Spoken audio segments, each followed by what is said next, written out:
Wait, I forgot my wallet. Of course, the one time I need it.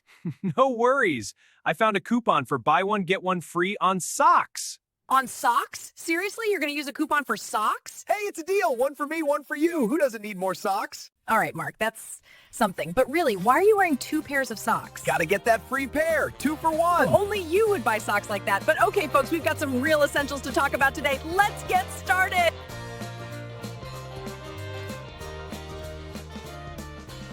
Hello and welcome back to Speaking English Daily Dose. We are so happy to have you with us today. Hi, everyone. Thanks for tuning in. I'm Mark, and this is my awesome co-host, Sarah. We make videos to help you speak English every single day. We're here to make learning fun and practical. Yes, that's right. Don't forget to give this video a thumbs up and subscribe to our channel. It really helps us out. And you don't want to miss any of our future episodes. Today, we're diving into something super exciting, essential phrases and sentences that you'll need in everyday English. We've got 300 phrases lined up for you, phrases that you'll use all the time in conversations, shopping, asking for help, making plans, and even dealing with emotions. Exactly. We're going to practice listening, learn useful phrases, and have a fun, engaging conversation along the way. Are you ready? Let's get started. All right, let's kick it off with a simple question. Sarah, how are you doing today? Oh, I'm doing pretty well, Mark. I've been a little busy, but I'm happy to be here with you today. How about you? Same here. It's always great to sit down and chat with you. Actually, I was thinking about some of the basic phrases we use in English this morning. Oh, really? What were you thinking about? Well, you know the phrases we use every day, like I'm tired or I need a cup of coffee. Those are essential phrases. Ah, yes. I need more coffee is definitely one of my go-to phrases. That's a must for me, too. For sure. So today we're going to go through phrases just like that, phrases that are used in everyday situations, from greetings to shopping, asking for help, and more. These are the phrases you'll use to sound more natural when you speak English. Exactly. It's all about sounding natural and confident. Let's start with our first category, greetings. Ready, Mark? All right, Mark. Let's start with something we all do every day, greetings. We all start our day by greeting people, whether it's first thing in the morning or whenever we meet them. It's such a simple yet powerful part of our conversations, don't you think? Absolutely, Sarah. Greeting someone when you see them is so important. It's the first thing we do, and it sets the tone for the entire conversation. The classic greeting is good morning. It's polite, formal, and just feels like the right thing to say when you meet someone early in the day. Exactly. Good morning is that go-to phrase for when you're meeting someone in the morning, and it's perfect for formal settings. You can say it to anyone, whether it's a colleague at work, a neighbor, or even someone you just pass by on the street. Yeah, it's simple and respectful. But if you want to be a bit more casual, you can use hey or hello instead. I use hey all the time with my friends. It's easygoing and feels natural. For example, I might greet someone with, hey, how's it going? Oh, I love that one. How's it going is definitely more laid back and perfect for friends. When they ask, how's it going, you can reply with something like, it's going well, thanks, or just good, thanks. It keeps things relaxed and doesn't overcomplicate the conversation. Exactly, it's casual and quick. But if you want to sound a bit more formal, or if you're in a setting where you need to show a little more concern for the other person, you can say, how are you? It's a simple phrase, but it shows that you care about how the person is doing. Right. How are you is more polite and shows that you're genuinely interested in the person's well-being. It's something you can use with anyone, from coworkers to acquaintances, and it's still a great icebreaker. And another really casual greeting that's super common, especially among friends, is what's up? This one is probably the most laid-back way to say hello, and it's just perfect when you're meeting someone you know well. It's quick, simple, and easy. For sure. And when someone asks what's up, you can respond with not much or just hanging out. It's kind of like saying, I'm doing fine, no big deal, in a fun and relaxed way. Exactly. It's an easy one that doesn't require much effort. But then, when it's time to wrap up the conversation, you've got goodbye, of course. But let's be honest, goodbye can sometimes feel a little cold, don't you think? Yeah, it does feel a bit formal for saying goodbye to a friend. Instead, you can use something like see you later or take care. These feel warmer and more personal. They show you genuinely care about the person and want to wish them well. I agree. Take care is a great one. It's a little more thoughtful because it's not just ending the conversation, it's a way to express that you hope the other person stays safe and well. It's more personal than just saying goodbye. And that's the beauty of greetings. They set the tone for the entire conversation. Whether you're being formal or casual, a simple greeting can make all the difference in how you connect with someone.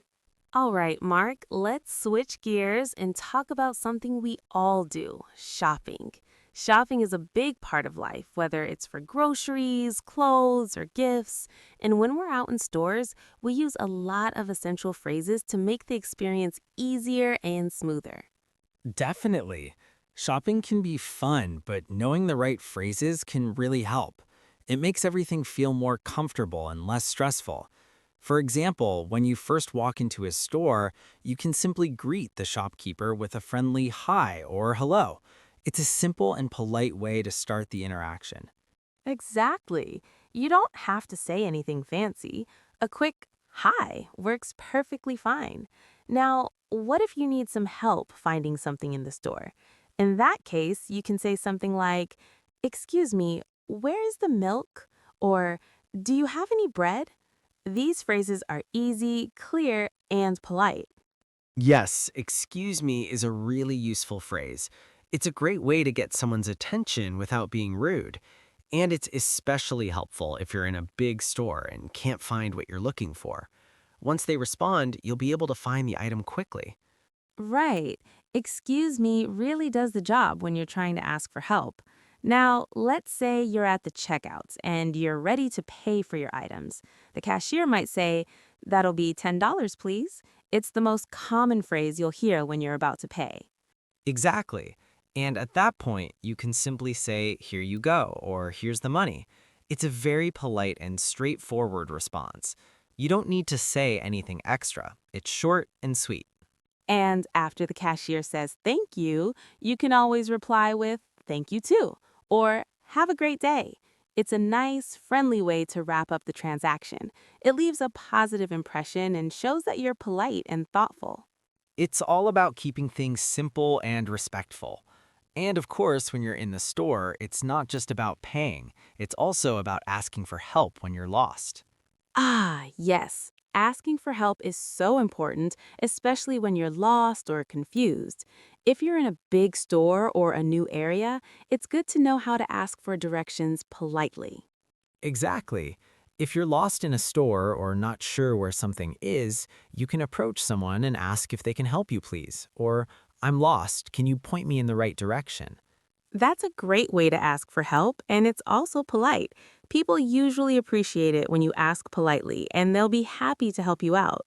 Imagine this. You're walking around a big mall, or maybe you're in a new city and you realize you're not sure where you are. What do? You don't want to feel lost or stuck, but you need to figure out how to get help. That's right. In situations like this, the simplest way to ask for help is to say, "Can you help me, please?" It's polite, clear, and shows that you're open to receiving assistance. This phrase works for any situation, whether you're lost, need directions, or even need help with something in a store. Absolutely. Can you help me, please? Is one of those versatile phrases that's easy to remember and use. And if someone gives you directions or instructions and you don't quite understand, you can always ask them to clarify by saying, can you say that again, please? Or, I don't understand. "I don't understand" is such a great phrase. I use it all the time. It's a lot better than staying quiet when you don't get something. By saying, "I don't understand," you're opening up the conversation for more help. Plus, it's totally normal not to understand everything the first time. It's okay to ask for repetition or further explanation. Exactly. The most important thing is to communicate. If you're not sure about something, don't hesitate to ask. People are generally very understanding and happy to assist. In fact, most people prefer it if you ask for help rather than pretend you understand and then get even more confused later on. Right.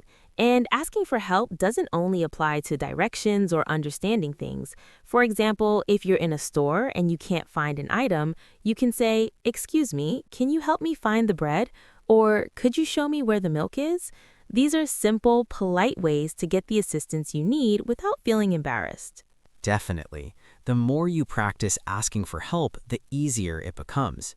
You can also use phrases like, "I'm not sure where to go," or "I'm a bit lost" when you need help with directions. It's a great way to express your confusion without feeling like you're burdening the other person. Exactly. Asking for help is a sign of strength, not weakness. It shows you're willing to learn and communicate, which is really important, especially when you're in a new place or situation. People usually appreciate your honesty, and they'll do their best to help. So remember, it's okay to ask for help whenever you need it. Most people are more than willing to assist, and it's a simple way to make sure you get the right answers or directions. Just use those simple, polite phrases like, "Can you help me please?" and "I don't understand," and you'll be good to go.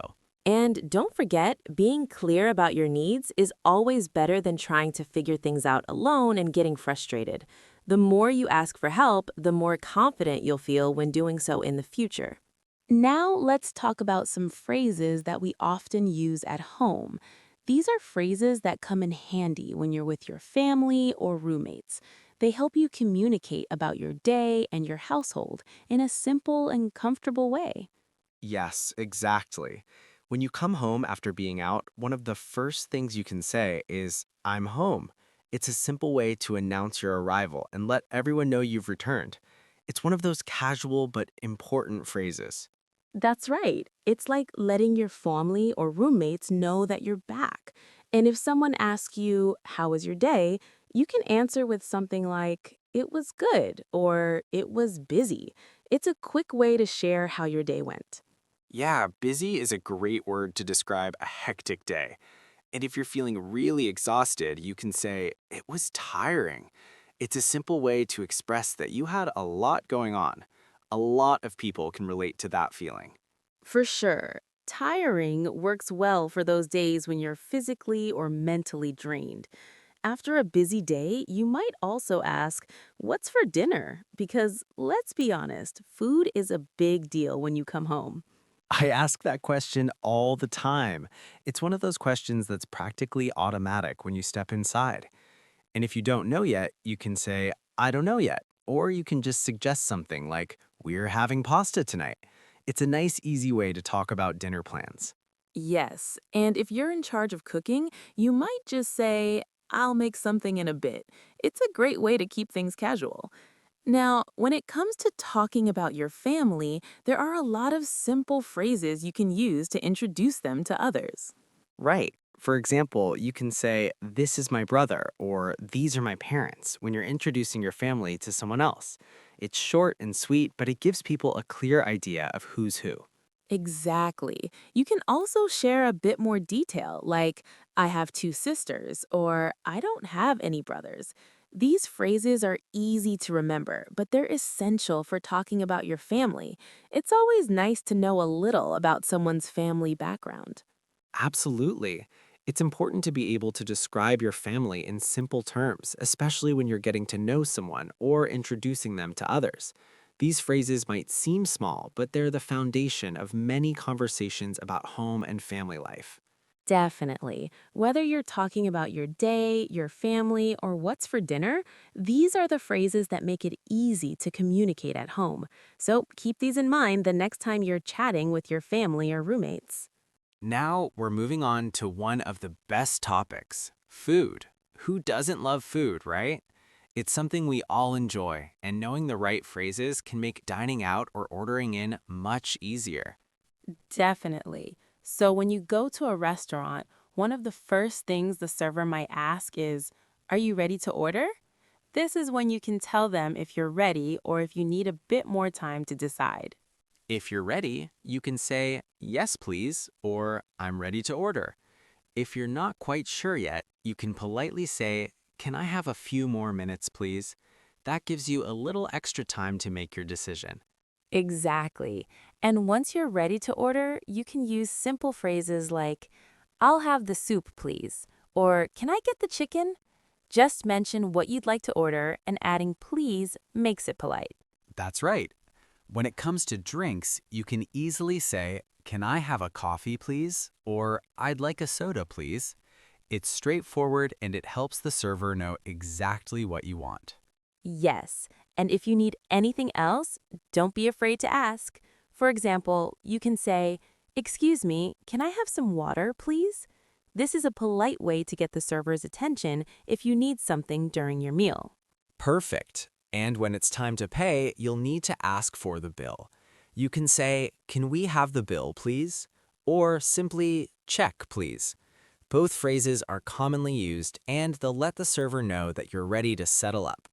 Simple and easy. These phrases will make dining out a breeze, whether you're at a casual cafe or a nice restaurant. Knowing what to say when ordering food or paying the bill is essential. Exactly. Now let's move on to something just as fun, making plans with friends. Making plans with friends is always fun. It's a great way to look forward to something and spend time with people you enjoy. So let's say you want to make plans with a friend. You could start by calling them and saying, Hey, what are you doing this weekend? That's a perfect way to start. They might reply with something like, "Not much, how about you?" And that's when you can suggest something. You could say, "Would you like to see a movie or grab some coffee?" Simple, casual, and it gives them an easy choice to make. Exactly. You can also suggest something more specific if you have an idea in mind. For example, you might say, How about Saturday afternoon? That helps set a clear time for the plan. If Saturday doesn't work for them, no problem. You can always suggest another day, like, "Sorry, I'm busy then. How about Sunday?" Being flexible is key to making sure both of you can fit the plan into your schedules. Exactly. It's all about being flexible and figuring out a time that works for both of you. Sometimes things come up and you just need to adjust a little. The important thing is that you're making the effort to spend time together. Right, and when you're making plans, don't forget to confirm the details. After agreeing on a time, you can follow up with, "Let's meet at 2 p.m. on Sunday." Or, "How about we grab coffee at that new cafe?" This way, both of you are on the same page. Great point. And once you've made the plan, don't be afraid to show excitement, like, I can't wait, or sounds great. It makes the plan feel even more exciting. Exactly. It's always fun to look forward to seeing your friends, and making plans doesn't have to be complicated, just simple, clear communication. So, next time you're thinking about making plans, remember these easy phrases and enjoy the process. Making plans is easy when you know how to do it. You've got the right phrases to help you set up time with your friends, and it can make the whole experience more enjoyable. It's always nice to check in with how we're feeling, right? It's important to let others know how you're doing and it helps you connect. You can say things like, "I'm happy today," or "I'm a little sad," depending on how you're feeling. Exactly. It's so simple, but it makes a big difference in how we communicate with others. And if you've had a rough day, you can say, I'm tired, or I'm feeling down. These phrases are good when you want to express that you're not at your best, but you're still sharing openly. And if someone asks, "Are you okay?" you can answer with, "Yeah, I'm okay, just a little tired." It's a polite way to acknowledge how you're feeling without going into too much detail if you're not ready to talk about it more. Exactly. It's important to check in with each other, especially when you notice someone may not be feeling their best. Asking how someone is doing or how they're feeling shows that you care, and it can make a big difference in how they respond. Definitely. And don't forget, it's okay to express your feelings honestly. It helps build stronger connections with others. Whether you're feeling happy, sad, or tired, it's always good to communicate how you're feeling. And sometimes just hearing someone ask, Are you okay? Or How are you? Can really make your day better. It's one of those simple phrases that shows you're not alone. That's so true. Now let's move on to something just as important, phone calls. They're part of our daily life, and knowing how to handle them smoothly is key. Phone calls are something we all deal with, whether it's for work, catching up with a friend, or family. Knowing what to say at the beginning and end of the call makes everything easier. When you pick up the phone, you can start with a friendly hello or hi. That's right. It's the simplest and most common way to greet someone on the phone. Once you've said that, it's polite to check if the other person has time to talk. You can say, "Is this a good time to talk?" to make sure you're not interrupting them. Exactly. You want to make sure that the person is free to chat. And when you're ready to end the call, you can say, "It was nice talking to you. Bye." This lets the other person know you're wrapping up and shows appreciation for the conversation. Or if you need to leave in the middle of the call, you can say, "Sorry, I have to take this call," or "I need to go now." It's a polite way to excuse yourself and still maintain the flow of the conversation. It's all about being polite and clear. Whether you're starting or finishing a phone call, using simple and respectful phrases makes the experience much smoother. See, Mark, you already know so many of these phrases. I do. I guess English is all around us, and these small phrases are the key to big conversations. Exactly. So remember, the more you practice, the more natural these phrases will become. You can start using them in your daily life today. Now, here's the question of the day. What's one English phrase you want to use tomorrow? Let us know in the comments below. We'd love to hear your answers. Thanks so much for joining us today, everyone. Keep practicing, keep learning, and keep having fun with English. Don't forget to like this video and subscribe to Speaking English Daily Dose for more lessons like this. Take care, and we'll see you next time.